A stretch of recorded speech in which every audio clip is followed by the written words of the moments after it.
Someone You Should Know. A program about people you know and even more that you don't.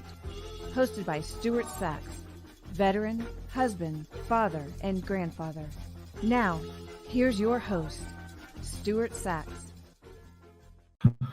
Well, hello, everyone. Welcome to another edition of Someone You Should Know. I'm very, very glad to have all of you here. I'm very glad to have Christine Dean behind the scenes producing the show. And thank you very, very much for all your hard work, Christine. And we are brought to you in part today by No Sweat Experts. You know, we're getting toward the middle, the hot season right here in Texas and all around the country. Don't let your air conditioner fail you. Make sure you reach out to people like No Sweat Experts, especially here in the DFW area. They are experts at anything having to do with air conditioning and all. Make sure you get on their maintenance plan and all. It's a great plan. It's very affordable. They come out 4 times a year to check your filters and make sure everything is operating properly. And also, now's a good time to have them come out while it's so hot out. Well, speaking of hot and in the summertime and lots of sunshine and all, I have invited a personal friend of mine and also my dermatologist, Dr. Rachel Quinby. Doc, hey, glad to have you here. Thanks for having me. And we as I said just now, we are in the middle of summer. It is hot out there. It is humid out there. People are still getting out in the sun, whether they're out just, working in the yard or they're cutting the grass or they're going down to the beach or the lake, whatever. They are out in the sun. And that's why I reached out to you and I said, I think that there's a lot of people that maybe just don't have the facts and figures they need to have in order to deal with the sun.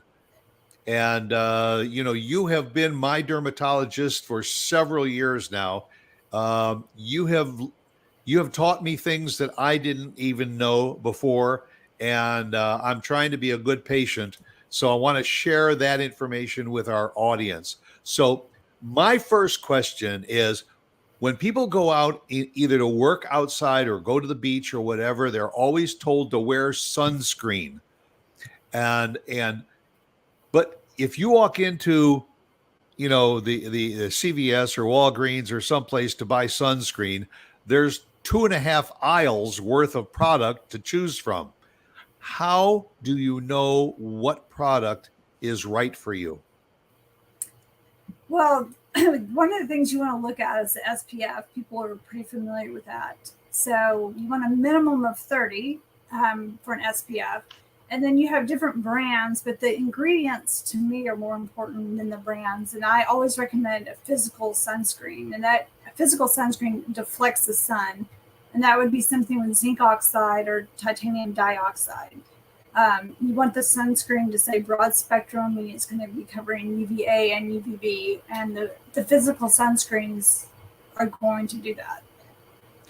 Okay, so UVA, UVB? UVB. Okay. If it says broad spectrum, it should cover both of those. Broad spectrum, and an SPF of at least 30, because I know it goes all the way up to like 100 and everything. Does that SPF 100 protect your skin any better than the SPF 30? It does a little bit. It doesn't go up exponentially, but SPF 50 is going to be a little bit better than 30, and so it is a little bit more effective. But when I say minimum of 30, and reapply every 2 hours. Because you have a tendency to sweat it off, and if you're down at a lake or whatever, and you're going in the lake, you want to replenish it frequently. Well, even with the sunscreens that say waterproof, you're supposed to reapply if you get into the ocean or the lake, and you've just put on your sunscreen. You get in, you're in there for 10 minutes. You get out. You're really supposed to reapply, even though it says water resistant or so. And you say zinc oxide or zinc is the active ingredient that you should also look for on that tube of product? Yeah, I remember my mom always used to do that. She'd take that white creamy zinc oxide and everything, and put it, especially put it on our nose and sometimes on our cheeks when we were going out in the sun or even in the pool in the backyard. Um, that little Right. blow up pool that we used to have. Right. But But yeah, they've micronized it so you can rub it in and it's not so white anymore. so let's assume that I go down to the beach and I sit down and I open up my little bag and I realize that I forgot my sunscreen. But I'm not going back home to get it. Uh, and I get out there and I get myself, as they say here in Texas, I get my hide southern fried. Uh, if somebody does get into a state of sunburn, what are the proper methods of treating sunburn? Well, the only thing you can really do are cold compresses with cold washcloths and aspirin or an anti-inflammatory to help with the inflammation. But otherwise, there's not like a treatment. Other than that, there's no acute treatment for sunburn. So Either that or just forget about getting that suntan on that day and put on a nice long sleeve shirt or something to protect yourself. well, clothing, yeah, hats, sunscreen, clothing, umbrellas, shade, if you don't have the sunscreen with you. So in addition to that, especially at the beach, you get a lot of reflection off the sand and the water. So just sitting under an umbrella is not going to be sufficient. But it will help for sure. So definitely doing that. And there are UV clothing lines that you can buy, because like a regular white cotton t-shirt is better than nothing, but you're still getting a lot of UV through it. So there are brands, and you can buy the rash guard shirts. I think that's much more effective. You're not having to apply and reapply your sunscreen, and it's as effective as wearing the physical sunblocks. Well, and you also mentioned hats. And I know from personal experience that a wide brim hat out in the sun is better, whether it's a floppy hat or it's a straw hat or something that has an adequate wide brim to cover up the ears. The ears and the back of the neck and the sides of the neck, because we see a lot of patients, especially men, who wear ball caps, and they have a lot of skin cancer on their ears and a lot of sun damage on their neck. So, and I know that from personal experience. I never could understand why they really developed a baseball cap just to block a little bit of the sun from your eyes when you sit out in the sun and everything, and it starts to crisp up the ears and the back of the neck. mm-hmm. And as I say, from personal experience, my father developed melanoma and ultimately skin cancer from the ears. He was an avid golfer, and we tried to get him to wear the brimmed hats and everything, and he was more comfortable in a soft baseball cap. And I think we can't emphasize that enough, because the people that are watching and listening to this show are from all over the country, and there is no part of the United States that escapes the summer heat and the summer sun. Maybe Seattle gets a little more rain than other places, but it's sunny wherever you are, and you've got to protect yourself, because if you get sunburn or you get a melanoma, how does someone treat a melanoma? Well, depending on the stage of it, it's always an excision. So the earlier it is, if it's a thin melanoma, you can cut it out, excise it. It's just a local procedure, and that will take care of the majority of the thin melanomas. If they get thicker, then we will sometimes refer them to a general or oncology surgeon who will cut it out again, but possibly check lymph nodes. And then if it's found to be deeper than that, then there's treatments, immunotherapy, and other things that would be managed by an oncologist. It's nothing to slough off, folks. I can't tell you enough, because this young lady sitting next to me found a melanoma on my face going back probably, I guess it's been about four years ago, maybe 5 years ago. Turned out to be cancerous, and it was removed. And ever since, whenever I go back to visit, she's a hawk at looking all over especially the head, the neck, the face, and all for anything that looks unusual. If you don't have a dermatologist, folks, get a dermatologist. If you happen to be in the DFW area, I highly recommend Dr. Quinby. She is getting ready to open a brand new office, Magnolia Dermatology. It's going to be located at the tollway just north of El Dorado, and it's going to be opening within the next few weeks. Um, uh, uh, we'll put the website up on the screen. I urge you to go to the website, take a look. The email address also. Send an email if you need a dermatologist. And all, I highly recommend Dr. Quinby. And the thing is, the beauty of your new office is, I think it's you and a partner. It's basically a two-person office, correct? Yes. Because I've had Carla Gustovich is yeah. Where do you Carla Gustovich, and where do you know her from? Did you just meet her here, or have you've been talking about doing this for years? Well, she worked together for the past 15 years in the same offices, but we never owned the practices. And we both have, a handful of kids each, and, young kids. Now that they're getting older, and then, it's a little bit easier to work more. And then our practice that we worked with together was sold to a corporate practice, which became a little less, we became a little less content. And then one day we just said, you want to open up a practice together, and then it went from there. So, and it just seemed to be the right timing for everything. So. Well, when I first saw you, you were with what I guess I would call a medium-sized practice. Then you went into a larger practice, and sometimes you would walk in and they would say, well, Dr. Quinby is a little busy, so we're going to have another doctor take a look at you. I don't know about other people, but I have a feeling that when I have a doctor, I want to see my doctor. And so I am absolutely thrilled that you and Dr. Gustovich are opening up your own practice together, because I do believe that gives you the flexibility of spending the necessary time with your patients, to give them quality service and give them the right approach to what kind of treatment they need to take care of any kind of issues that they might have.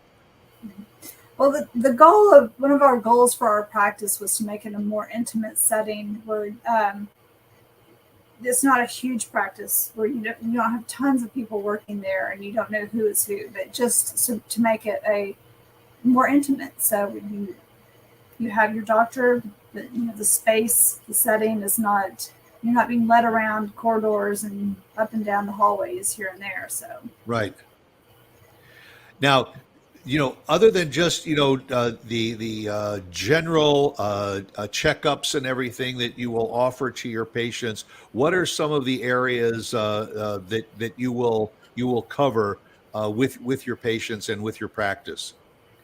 Well, like the overall checkups are generally going to be for skin checks, monitoring moles, looking for skin cancer. So we do a lot of those skin checks, but we treat a lot of acne. A lot of eczema, psoriasis, with a lot of the newer medications that have come out. There's great treatments for psoriasis, warts, things like that. We're also going to offer cosmetic services.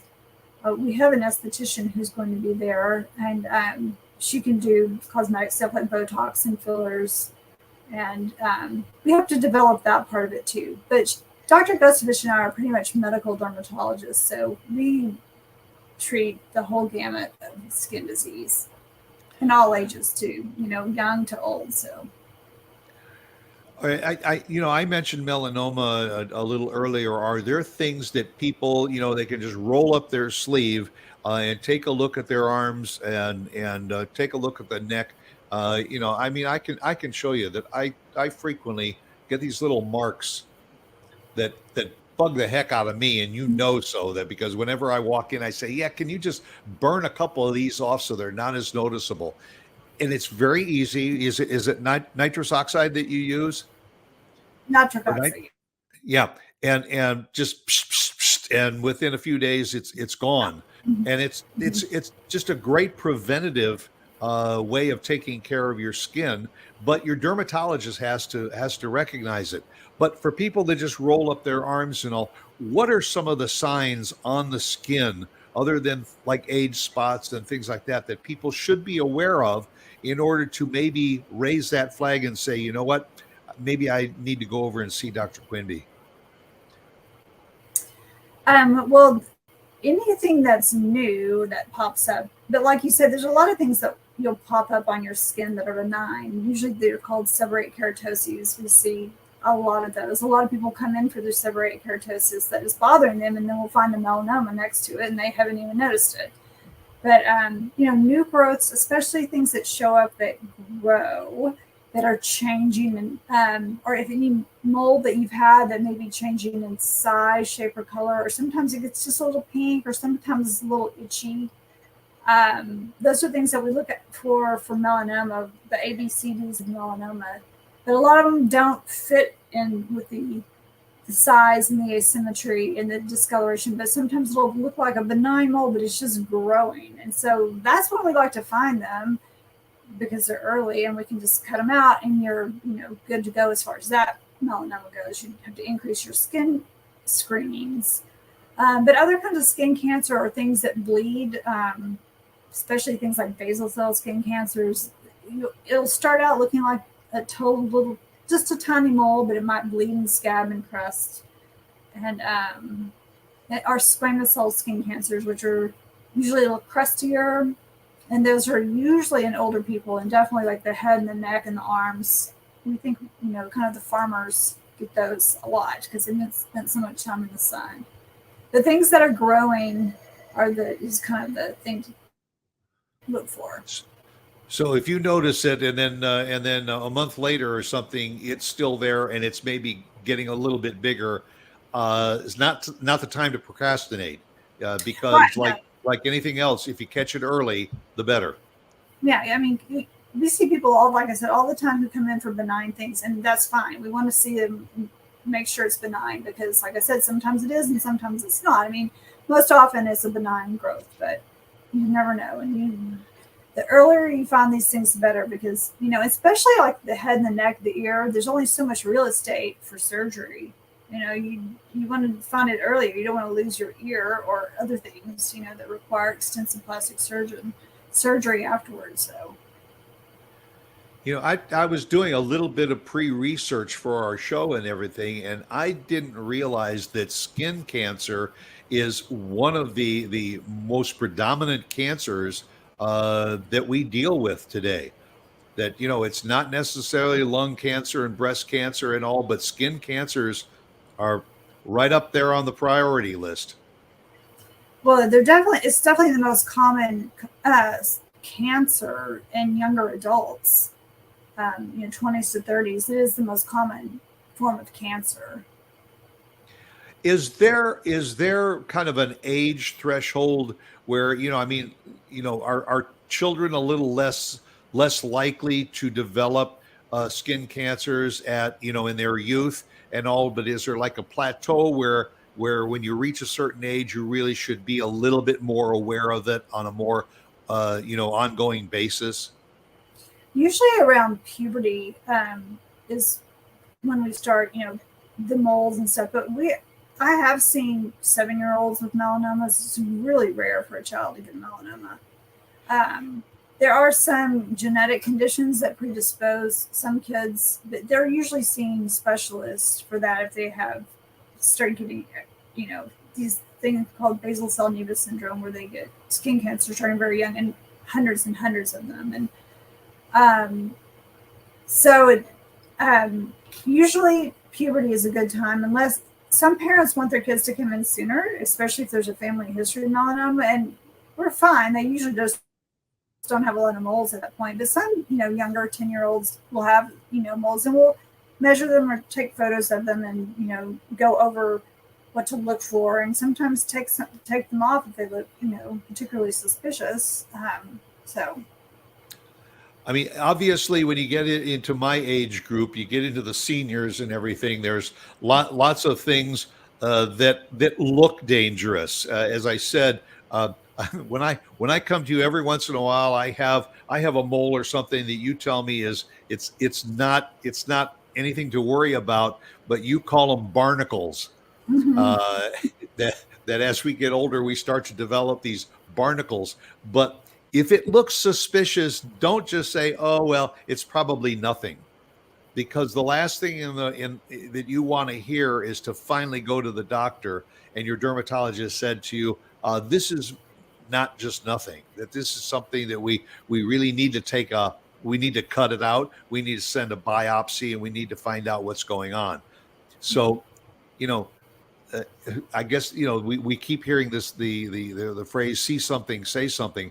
If you see it on your skin and it's getting darker or it's getting red or something, that's the time to pick up the phone and say it's time to come in and get it checked out. Yeah, And and we really, go ahead. as I said, we do a lot of more biopsies than we find skin cancer, because sometimes it doesn't look like skin cancer, but there's just something about it, and it is skin cancer. A lot of times they're benign, but it's kind of better safe than sorry. But you're talking about the barnacles. I did have a woman who came in to see me a few years ago, and on the top of her head, it looked like a barnacle, but it was kind of crusty and scabby. And I'm like, well, let's just take it off. And it did turn out to be an invasive melanoma, and unfortunately, she's developed metastases to her brain. And it's just kind of disturbing sometimes. You think something is not going to be anything. So if you've got something that's growing, because she came to me and said, look at this thing on my head, it's growing. So we took it off just to kind of be sure. And so it's always good. If you have something growing and changing, to have it checked out.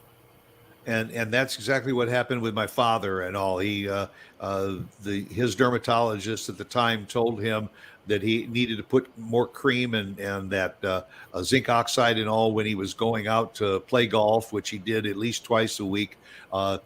Tried to get him to wear a brimmed hat, but he fought that.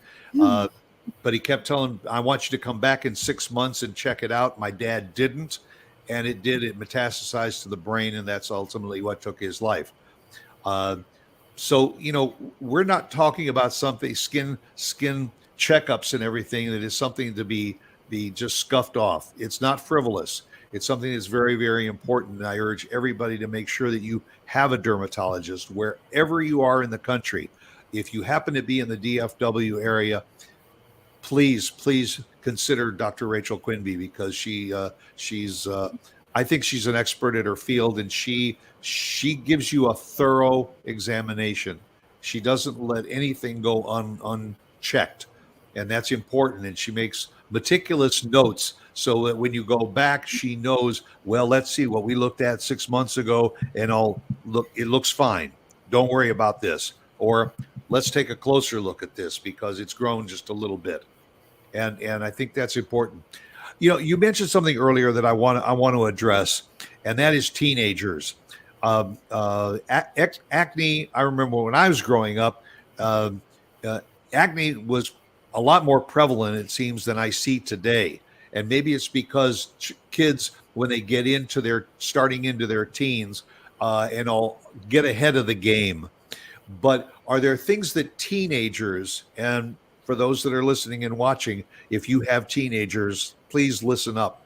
Are there things that teenagers should be looking for to avoid acne progressing to a stage that becomes, a little bit less controllable? So acne is caused by hormones that come on during puberty. There can be some other things, but that's the most common thing. So if someone starts out with mild acne, they can try the over-the-counter brands of benzoyl peroxide and some other things, and that might be enough. But if they start getting like the deeper, what we call cystic lesions, or if it just is becoming very, if they're becoming very self-conscious of it, the way it looks, then we do recommend coming in to see a dermatologist, because there are things that we can treat them with that are much more effective than your over-the-counter creams and washes. And if they're starting to develop scarring, we want to be particularly aggressive with that, because scarring is a lifelong problem. Patients who have severe acne, we often put them on Accutane, and a lot of people are scared of Accutane from what they've heard. And what I always tell people is there's a lot of potential side effects, but we really see very few of the side effects on a regular basis. But it is one of the most effective treatments we have in all dermatology for any skin condition. So I would encourage anyone who's developing scarring is to get an opinion from a dermatologist for some more aggressive treatment. Better to be safe than sorry, that's for sure. I remember the other thing too that I want to address is skin care. My mom, I remember she had the biggest jar of Pond's cold cream on her vanity that she used religiously every night. She used it to take off her makeup, and she used it to moisturize her hands and moisturize her face. This is going back 70 and 80 years that was one of the more prevalent products. Mm-hmm. Today, again, you have got it's a multi-billion-dollar industry. Skincare and skin creams. Are there again certain products that women and men should consider using on a regular basis and all, just to keep the skin flexible and pliable and all? It's just like over-the-counter kind of stuff to consider. Well, the most important thing you can do for aging of the skin is to wear a daily sunscreen. If it's just on your face, I often recommend in the face, the neck, the backs of the hands, and the forearms, because you get a lot of sun. Even if you think you're not getting sun, the daily trip to the grocery store or picking up the kids in carpool, you're getting a lot of sun through the windows of your car. And that is the single most important thing you can do for anti-aging. Cleansers and moisturizers, I say they're usually, patient preference. There are some that are, maybe more directed for certain skin types, really dry skin or oily skin or different things like that, but they're not really anti-aging. The other I always tell people there's 3 things that you can do that are just the best bang for your buck, and one is a sunscreen every day and an antioxidant to wear under the sunscreen, like a vitamin C serum. You can find those over the counter or in dermatology offices. So, and then at night is some sort of a retinoid product. So a lot of people are familiar with Retin-A, which is an acne cream, but it's also a great anti-aging cream. So it does reverse a lot of the fine lines and wrinkles and texture and pigment changes. So those 3 things are the best thing you can do as far as anti-aging without spending a fortune. And I think it's safe to say that we try to take care of ourselves the best way we can, but people always say, before you do something, consult your doctor. Well, I think that this is true with dermatology as well as it is with a lot of other medical practices and all. If you feel that there is something that just doesn't feel right, maybe you're scratching or itching your arms more frequently than you thought. Maybe you're noticing a little bit of redness on the skin or things that are growing. Consult a doctor, because there's multiple skin types.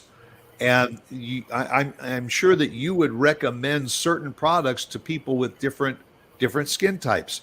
Me, I go out in the sun. I don't tan. I turn beet red, and then maybe after a few days it'll start to resemble a little bit of a tan. But people with fair skin and often will burn a lot faster. People that have olive skin, Italian background or something, whatever, they're usually able to tolerate the sun a little bit more, but still there are products that they need to look into.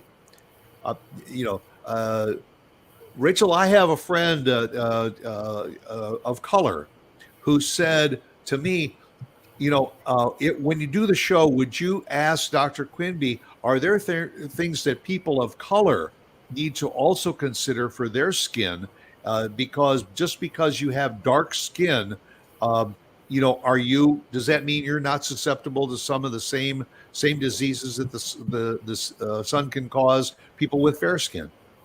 Well, they're definitely less likely to develop basal cell or squamous cell skin cancer. They can develop melanoma, and in dark skin patients, some unusual sites that we see it though is like the fingernail bed or the bottom of the foot. So those are more prevalent in dark skinned people. So, and they're not sun related, it's a genetic predisposition to that. And then as far as, I mean, if they're really dark, they're not likely to burn. Some of the, lighter skinned dark people may burn, but also they're prone to getting what's called post-inflammatory hyperpigmentation. So they may get a little pimple, that the pimple goes away and it leaves a dark mark for 2 months. So if they wear sunscreen, that can help prevent some of the post-inflammatory hyperpigmentation. I have a next door neighbor who's Latin, and she's out washing the cars all day in her shorts and just a tank top and everything. And she's got this gorgeous tan, which makes me jealous and all. But it seems like she would be less likely to have to deal with skin issues than somebody with light skin like myself. Well, I mean, less likely like some of the like squamous cells and basal cells and that. But I know a friend of mine, his sister, she's from Colombia. She developed a melanoma. I mean, she's very dark skinned. So you're not out of the woods. But I mean, you may have some of the less, sun-related problems that fair skinned people do, because fair skin is definitely an increased risk of developing all these skin cancers. But I mean, it doesn't mean it's not going to happen. Is dry skin still a big issue with people? It is, and especially as you get older, you produce less oil on your skin, and so people's skin tends to dry out. We see it a lot of the time in the winter because you turn your heater on, which dries your skin out even more.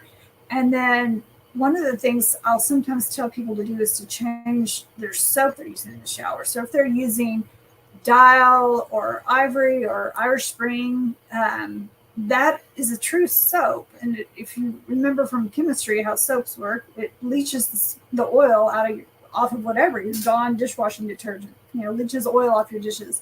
So it leaches the oil off. So I always recommend a non-soap cleanser, like Dove or something like that. That's not a true soap. I mean, it will clean your skin, but it's not going to take all the oil out. And then, of course, a lot of people are still dry, we just put people that, turn down the hot water, lukewarm water, pat dry, heavy moisturizing cream after the shower. So cream instead of a lotion is going to work better. So. Yeah, I remember my mother always used to say, get soap that had lanolin. And I never really knew what lanolin was, but it was just an ingredient. And aloe was another one that very often you would see products that said it would have aloe in it. Yeah. Are those good recommendations to use soaps that have lanolin or aloe or something like that? No, not necessarily. I don't think it's going to hurt anything, but it's not going to really do the trick. Well, and that can be a misconception too, because sometimes, we all see the packaging on these soaps and everything, and this is doctor recommended. This is new and improved. It is a good portion of this just hype and marketing and all. Marketing. I mean, and some people like really sweaty or working outside need to use the soap, and in that case we just kind of say the soap goes in the pits and the privates and everything else is just a cleanser. So but a lot of it's just marketing. Well, yeah, and I remember construction workers were always told to use lava soap or something. Right. I guess it had a little pumice or something in it, and it would help get the grease and the oil and everything, and all good or bad. Yeah. Well, we'll see people with hand eczema, and a lot of times it's not anything they're doing, but sometimes occasionally someone's using lava or, Irish Spring is a big one that dries people's skin out. And it's just unnecessary. It's just making their skin a little too dry. So Yeah, that's another thing. I mean, the soap aisle in the stores could drive you absolutely crazy with what's out there. But I mean, obviously, I think I know the answer to this question, but it's important for people to consider having a dermatologist. You know, you got a dentist, you got a primary doctor, maybe you have women have an OBGYN, and I'll make sure that on your cadre of doctors you have a dermatologist, because as you get older and as you travel, you go on cruises, you go to the lake in the summer, whatever, it's important to have a dermatologist that you see. Would you say a minimum of once a year? we recommend once a year. People who've had skin cancer, it can be anywhere for every 3 months to 4 months to every 6 months, depending on how many skin cancers and how often they're getting them. But a bare minimum of once a year. And the other advantage of having a dermatologist is, and this is true across the board for anyone, if you have some strange thing that pops up or a rash that develops, and you call your dermatologist, if you're an established patient, they're probably going to get you in pretty quickly. If you're a new patient, there's more paperwork, insurance verification, and you're usually kind of, not seen as quite as urgently if you're an established patient. So it's good to have someone that you can call up. Like in my practice, if it's an established patient and they call for some acute problem, we'll just work them in that day. So. Now, somebody just texted to me and ask her, are most of the services that you offer covered by insurance? Most of our services that are medical, the things that aren't going to be covered would be Botox. I mean, we do sometimes Botox for sweating under the arms, and that sometimes is covered by insurance. But most of the Botox and the fillers aren't going to be covered. Any kind of laser treatment is not going to be covered. And then things like skin tags, that's a really popular thing that people want to have removed, are not covered by insurance. So those are, Those are considered cosmetic procedures. More so, for instance, like the bags under the eyes and itching things. and inflamed, and they're covered. Yeah. It's just a cosmetic fee. Yeah, it's there was something else that in a little bit of my research, I noticed something called photo aging. What is photo aging, and how is that treated? Photo aging is just the skin changes you get from sun exposure. So it would be the sunscreen, the antioxidants and the retinoids are going to treat most. I mean, it's the best treatment for photo aging. Like, there's a lot of other things that you can have done to treat photo aging. There's laser treatments and things like that. So there's laser for for wrinkles and for red spots and brown spots that people get. So there's treatments for that, but all of that falls under photo aging. So you're a Texas girl? I'm a West Texas girl, yes. You're a West Texas, born and raised in West Texas, but I do know, and it was something that I noticed up on your wall, and you did, was it your residency or something at Northwestern University in Evanston? Well, I went to A&M for undergrad. So I'm an Aggie too. And then I went to UT Southwestern in Dallas for medical school. And then I did my residency at Northwestern. And one of the brilliant parts of that was it's actually not in Evanston. It was downtown on Michigan Avenue. So I got to spend a good part of my life going to work every day on Michigan Avenue, it was a great experience. Much better then than it is now in Chicago, but it was great then. So, were you there in the winter?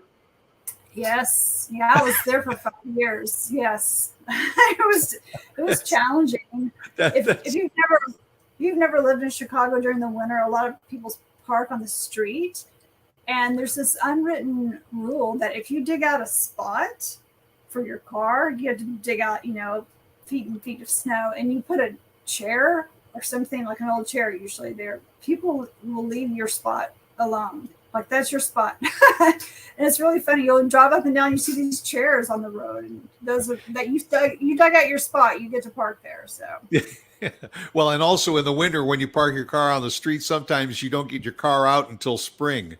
all right. So I had an all-wheel drive because, yeah, you kind of need it. Oh, there you go. Well, the new office. You're hoping that the new office will be opening in the next few weeks, but I urge people to go to the website or to email Dr. Quinby ahead of time. You can send an email to info@magnoliadermfrisco.com and say, yes, I would like to make an appointment. I understand right now what they'll do is they take all the information that you need, and then they will start as soon as the doors are open and all. They'll start confirming some of the appointments, but it'll probably be around the middle of July or so before you will start the practice, head on. And I know that Lauren and I already have our appointments ready and set to go to come see you, and I look forward to it. Are you excited about this new chapter of your life? I'm so happy about it. I've always worked for someone else, so I'm so happy to be my own. Well, I was always an independent contractor, so self-employed technically, but to have my very own practice is really amazing. I'm very excited about it. So I plan on not ever leaving there until I retire. So yeah, and I think that it will give you the opportunity then to offer the services that your clients need and want. And now you can add and subtract. You won't be under the gun to just do this and this and this and not go any further. You'll be able to say to people, I recommend this. You said you're going to be working in skincare, working with skincare products and making recommendations in that. And I think that's absolutely super because, people are different and have different skin tones. Mm-hmm. And we're going to sell some of the sunscreens out of our office that are harder to find that we think are the best, and some other skin care and hair care products that are, you might have to go to Amazon to order them, but we're going to have a lot of the more popular ones in our store or in our office, and we'll to sell some of the products. And like I said, we're going to develop we hope to develop a thriving cosmetic practice as kind of a side thing. Not really, like we said, Dr. Gustovich had to do the medical, but we do have an esthetician who's going to be doing a lot of that. So we want to develop that too. I think it's a pretty strong demand in the Frisco area. So super. Well, those things go hand in hand. Rachel, I can't thank you enough for making the time. I know that these past few months have been tough because you're starting your new practice. You're going into a brand new. You're not going into an existing facility. This is a brand new building and all that you're going into. Again, it's north of El Dorado and just east of the tollway.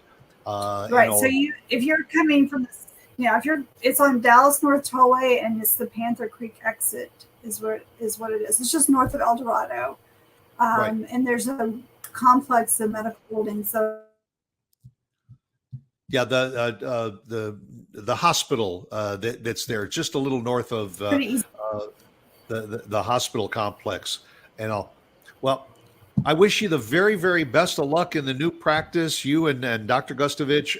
I look forward to seeing you there and meeting Carla, and the very best in the new practice. And I know you're excited about taking charge of your own office, your own practice. And I wish you the very, very best. Well, thank you. Thank you for having me. It's my pleasure. Thank you very much. And to those of you that are watching and listening, I always end my show by saying, be yourself, because everyone else is taken. So go out and make it a great day and all. And if you need a dermatologist, this is the lady to see. Okay? Go out, make it a good one. Take care. Thank you, Rachel. Sunscreen. Okay, thank you.